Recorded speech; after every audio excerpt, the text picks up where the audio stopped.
Hi friends, உங்களை இந்த video வழியா திரும்ப சந்திக்கிறதுல ரொம்ப மகிழ்ச்சி. இன்னைக்கு ரொம்ப முக்கியமான ஒரு தலைப்பு பத்தி தான் பார்க்க போறோம். அதாவது தவறான பழக்கங்கள், புகைப்பிடித்தல், மது அருந்துதல், இன்னும் பற்பல விஷயங்கள் நீங்களே சேர்த்துக்குங்க. சோம்பல், இந்த மாதிரி பல தவறான பழக்கத்துல இருந்து தவறுன்னு தெரியுது, அதுல இருந்து வெளியே வரணும்னு தெரியுது, ஆனா நம்மளால வெளியே வர முடியல. அதுல இருந்து நம்ம எப்படி வெளியில வர்றது அப்படிங்கிறது உண்டான ஒரு முக்கியமான தலைப்பு பத்தி தான் இந்த வீடியோல பார்க்க போறோம். வீடியோக்குள்ள போலாம். அதுக்கு முன்னாடி நம்மளுடைய யூடியூப் சேனலை சப்ஸ்கிரைப் பண்ணி வச்சுக்கிங்க. இந்த மாதிரி பல முக்கியமான தகவலை உங்களோட நான் பகிர்ந்து கொள்வேன். அங்க தலைப்புக்குள்ள போகலாம். நம்மளுடைய மனித வாழ்க்கையில சுகம், வலி அப்படிங்கிற ஒரு 2 காரணிகள் தான் நம்மளுடைய நடத்தையை பாத்தீங்கன்னா தீர்மானிக்குது. நம்ம சுகமா இருக்கக்கூடிய விஷயங்களை திரும்ப செய்யறோம். நமக்கு அது வலி தரும் அப்படின்னு தெரிஞ்சதுன்னா அதை நம்ம தவிர்க்கவே விரும்புகிறோம். ஸோ இதனாலதான் நம்ம வாழ்க்கையில பல விதமான மாற்றங்கள் ஏற்பட்டு அந்த பிரச்சனையிலிருந்து வெளியே வர முடியாம இருக்கிறதுக்கு உண்டான ஒரு முக்கியமான ஒரு காரணம். புகைப்பிடிக்கிறது அப்படிங்கிறது தவறு அப்படிங்கிறது நமக்கு தெரியும். ஆனா அந்த புகைப்பிடிக்கிறதுனால கிடைக்கக்கூடிய அந்த சுகமான உணர்வு நம்ம ஃப்ரெண்ட்ஸ், நண்பர்கள், உறவினர்கள் யார் சொன்னாலுமே அதை நம்ம பாத்தீங்கன்னா தவறுன்னு சொல்றத நம்ம புரியுது, மனதளவில புரியுது. ஆனா அதை ஏத்துக்காம அந்த சுகம் பாத்தீங்கன்னா உங்களை ஒரு காந்தம் மாதிரி அந்த பாதையில இழுத்துக்கிட்டே போகுது. அதனாலதான் நீங்க அந்த தொடர்ந்து அந்த தவறான விஷயங்களை நீங்க செஞ்சுட்டு இருக்கீங்க. நான் ஃபார் எக்ஸாம்பிள் இந்த புகைப்பிடிக்கிறத ஒரு எடுத்துக்காட்டு சொல்றேன். இந்த மாதிரி உங்களுக்கு எந்த தவறான பழக்கங்கள் இருந்தாலும் அப்படிதான் அந்த சுகமான அந்த ஏற்கனவே கிடைச்ச அந்த சுகமான ஒரு உணர்வால உங்களை அந்த பழக்கத்தை திரும்ப பாத்தீங்கன்னா உங்களுடைய மனது செய்ய தூண்டுகிறது. இதுதான் இந்த பிரச்சனைக்கு உண்டான மிக முக்கியமான காரணம். அடுத்து ஒரு நீங்க புகைப்பிடிக்கும் பழக்கத்தை பல வருடங்கள் பாத்தீங்கன்னா பயன்படுத்திக்கிட்டே வர்றீங்க. ஒரு கட்டத்துக்கு மேல உங்களுக்கு ஏதோ ஒரு பிரச்சனை வருது, நீங்க டாக்டர்கிட்ட போய் அட்மிட் ஆகுறீங்க. அப்போ பாத்தீங்கன்னா அந்த டாக்டர், இதய அறுவை சிகிச்சை நிபுணர் என்ன சொல்றாருன்னா, இனிமேல் இந்த புகைப்பிடிக்கும் பழக்கத்தை நீங்க பயன்படுத்தினீங்க, நீங்க தொடர்ந்தீங்க அப்படின்னா உங்களுடைய உயிரே போயிடும் அப்படிங்கிற ஒரு விஷயத்த சொல்றாரு. அப்ப உங்களுக்கு இந்த புகைப்பிடிக்கக்கூடியது ஒரு குறைந்த வலி, உயிர் விடுதல் அப்படிங்கிறது அதிகமான வலி. அப்ப நம்ம உயிர் தான் முக்கியம் அப்படிங்கறத உணர்ந்து நம்ம மனதளவுல பாத்தீங்கன்னா உணர்ந்து அந்த புகைப்பிடிக்கிற பழக்கத்தை பாத்தீங்கன்னா உடனே விட்டுருவீங்க. அப்ப இதுல இருந்து என்ன நமக்கு தோணுதுன்னா, நமக்கு எந்த விஷயங்கள்லாம் சுகமா இருக்கு அப்படிங்கிற விஷயங்கள்ல உங்களுடைய விழிப்புணர்வை கொண்டு வாங்க. அந்த சுகமான விஷயங்கள் நமக்கு உடலுக்கு பாத்தீங்கன்னா நன்மை தரக்கூடியதா இல்ல தீமை தரக்கூடியதா அப்படிங்கிறத ஒரு நோட் பேனாவிலையும் பாத்தீங்கன்னா ரைட் பண்ணி வச்சுக்கிங்க. ஸோ எந்தெந்த விஷயங்கள்ல நம்ம சுகத்துக்கு அடிமையா இருக்கிறோம் அப்படிங்கிற விஷயங்கள்ல ரைட் பண்ணி வச்சுக்கிங்க. அது நமக்கு பாதிப்பு இல்லையா அப்படிங்கறத நீங்க கண்டுபிடிச்சிக்கிங்க. அதை எழுதி வச்சுட்டு அதன் பிறகு நீங்க உங்களுடைய இப்ப நம்ம குண்டா இருக்கிறோம், நம்ம உடற்பயிற்சி செஞ்சோம், ரெகுலரா உடற்பயிற்சி, நடைப்பயிற்சி, இந்த மாதிரியான விஷயங்களை நம்ம செய்யும் போது நம்ம உடலுக்கு ஆரோக்கியம் அப்படிங்கிறது நமக்கு தெரியுது. ஆனா நம்ம செய்ய மாட்டோம். காரணம் என்னன்னா, அந்த தூக்கம், சுகமான தூக்கம் அப்படிங்கிற ஒரு சுகத்தை அனுபவிக்கிறது. அந்த நம்ம உடற்பயிற்சி செஞ்சா வலிக்கும், மூச்சு வாங்கும், இந்த மாதிரியான ஒரு வலிகளுக்காக பயந்துக்கிட்டு இந்த தூக்கமே நல்லா தான் இருக்கு அப்படிங்கிறதுல நம்ம ஊறி போயிடுறோம்.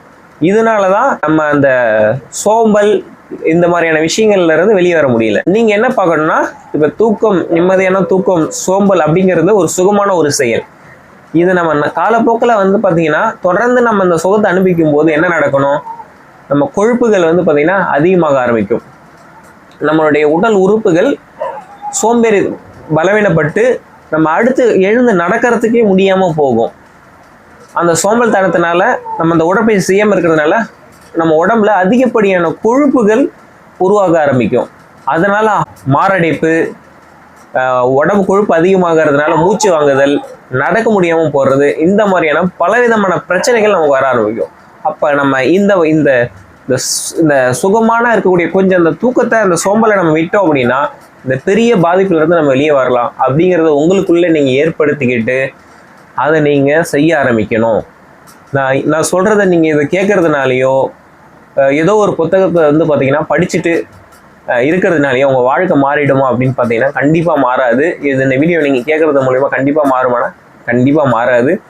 நீங்க உங்களுக்குள்ள அந்த மாற்றத்தை நீங்க ஏற்படுத்தணும்னு நினைச்சு அந்த விஷயங்கள் இது எல்லாமே இப்போ நம்ம இந்த அளவுக்கு நம்ம வளர்ந்துருக்கோம், நம்ம வாழ்க்கையை கடந்து வந்திருக்கோம்னா நம்ம ஒவ்வொரு தருணத்திலையும் நம்ம வாழ்க்கையில் ஏற்பட்ட அனுபவம் தான் நம்மளுடைய மனப்பதிவாக நம்ம ஆழ்மனதில் பதிஞ்சிருக்கு. அதை உடனே மாற்ற முடியுமானா மாற்ற முடியாது.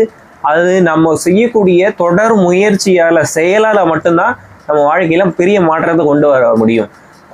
இப்போ நம்ம ஒரு விஷயத்தை ஏதோ செய்யணும்னு நினைக்கிறோம், செய்ய முடியாமல் போகுது. சில பேர் தன்னுடைய கோபத்தை வெளிப்படுத்தி அதை அவங்க சாதகமாக மாற்றணும்னு சொல்லிட்டு நிறைய பேர் சாதகமாக மாற்றிக்கிறாங்க, சாதகமாக செஞ்சுக்கிறாங்க. இந்த கோபத்தினாலேயே பல பேர் மேலே வந்து பார்த்திங்கன்னா அதிக தாக்கத்தை ஏற்படுத்தி தனக்கு சாதகமாக பல விஷயங்கள் செஞ்சுக்கிறாங்க. ஆனால் அந்த கோபம் அப்படிங்கிறது ஒரு கிட்டத்தட்ட வந்து பார்த்திங்கன்னா ஒரு ஆசிட் மாதிரி. நீங்கள் அந்த கோபத்தை மற்றவங்களோட மேலே நீங்கள் வந்து பார்த்திங்கன்னா தெளிக்கணும்னு சொல்லிட்டு நீங்கள் வெளிப்படுத்துறீங்க. ஆனால் அந்த கோபம் முதல்ல உங்களை தான் பாதிப்பை ஏற்படுத்தும்.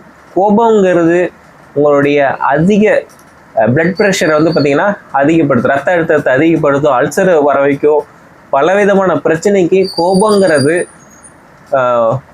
உங்கள் உடம்பையே வந்து பார்த்திங்கன்னா பாதிக்கப்படக்கூடிய ஒரு பலவிதமான சூழ்நிலையை உருவாக்கி விட்டுரும். உங்கள் ஆரோக்கியத்தையே வந்து பார்த்திங்கன்னா சீர்குலைத்திடும்.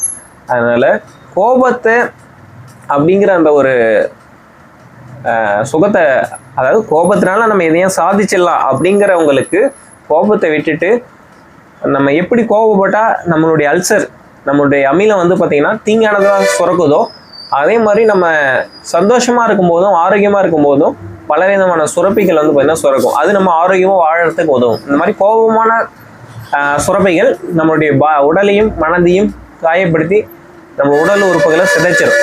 அதனால் கோபம் படாமல் நம்ம ஆரோக்கியமாக வந்து பார்த்தீங்கன்னா வாழ்றதுக்கு உண்டான விஷயங்களை நாம தான் படிப்படியாக நம்ம வாழ்க்கையில் மாற்றத்தை ஏற்படுத்தணும். ஸோ உங்களுக்கு இவ்வளோ தூரம் நான் சொன்னது உங்களுக்கு புரிஞ்சிருக்குன்னு நினைக்கிறேன். கடைசியாக இவ்வளோ விஷயங்களை வந்து நான் சொன்னதை ஒரு கோட்ஸாக வந்து பார்த்தீங்கன்னா உங்களுக்கு நான் சொல்கிறேன். மாற வேண்டும் அப்படின்னு சொல்லிட்டு நீங்கள் முடிவு பண்ணிட்டீங்க அப்படின்னா உங்கள் வாழ்க்கை மாறாது. அந்த மாற்றத்துக்கு உண்டான ஒரு புதிய திசையில் நம்மளுடைய மனதை வந்து பார்த்தீங்கன்னா செயல்படுத்தணும். அப்போ தான் உங்களுடைய வாழ்க்கையில் மாற்றங்கள் நிகழும். ஸோ இப்போ நான் சொல்கிறத கேட்டதுனால உங்கள் வாழ்க்கை மாறிடாது. உங்களுக்கு எந்த விஷயத்தை செய்கிறதுனால சுகம் கிடைக்குது, எந்த விஷயத்த செய்யாமல் நம்ம தவிர்க்கிறோம், அதனால் எது வலி ஏற்படுது அப்படிங்கிறத நம்ம கண்டுபிடிச்சிட்டு இந்த சுகத்தை நம்ம தவிர்த்தாகணும். இல்லைன்னா நமக்கு இந்த பிரச்சனை வரும் அப்படிங்கிறது நீங்கள் உங்களுக்குள்ள தொடர்ச்சியாக அந்த விஷயங்களை சொல்லி தொடர்ச்சியாக அந்த செயல்களில் நம்ம ஈடுபடும் போது நமக்கு வாழ்க்கையில் ஒரு மிகப்பெரிய ஒரு மாற்றங்கள் உங்களுக்கு கண்டிப்பாக வரும். விஷயம் உங்களுக்கு ரொம்ப பிடிச்சிருக்குன்னு நினைக்கிறேன். இதை உங்களுக்கு பிடிச்சிருந்தா நீங்கள் உங்கள் வாழ்க்கையை செயல்படுத்தி உங்களோட பழக்க வழக்கங்களை மாற்றுங்க. மற்றவங்களுக்கும் இதை தெரியப்படுத்தணுன்னா அந்த வீடியோவை ஷேர் பண்ணுங்கள். இவ்வளோ நேரம் பொறுமையாக இந்த வீடியோவை பார்த்ததுக்கு ரொம்ப நன்றி. Thank you so much. Vijay Murugan official சேனலை சப்ஸ்கிரைப் பண்ணுங்கள். தேங்க்யூ.